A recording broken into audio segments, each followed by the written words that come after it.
చింత చిగురు ఎండు రొయ్యల కూర నెక్స్ట్ షాట్లో చెప్తానన్నాను కదండి, ఆ షాట్ ఇదే, కంటిన్యూ షాట్ ఇది.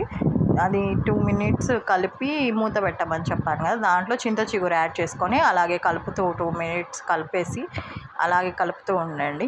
కలిపిన తర్వాత కొంచెం కారం యాడ్ చేసుకోండి. మేము 2 స్పూన్స్ ఆఫ్ కారం వేసుకున్నాము, ఎందుకంటే చిన్నపిల్లలు ఉన్నారుగా, ఆల్రెడీ పచ్చిమిర్చి వేసుకున్నాం కాబట్టి ఒక 2 స్పూన్స్ సరిపోతుంది.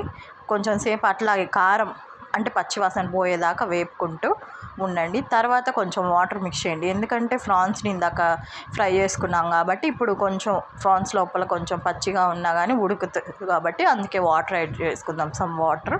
కొంచెం సేపు అంతే ఉడకబెట్టాలి. ఉడకబెట్టడం అంటే ఫ్రాన్స్ లోపల ఉడకడం వాటర్లో, ఉడికిన దాన్ని తర్వాత అయిపోయిద్దండి. ఒక 5 మినిట్స్ అలాగే వదిలేస్తే అదే ఉడికిపోయిద్ది. ఉడికిపోయిన తర్వాత కర్రీ అయిపోయినట్టే అండి. ఇది రైస్లోకి బాగుంటుంది.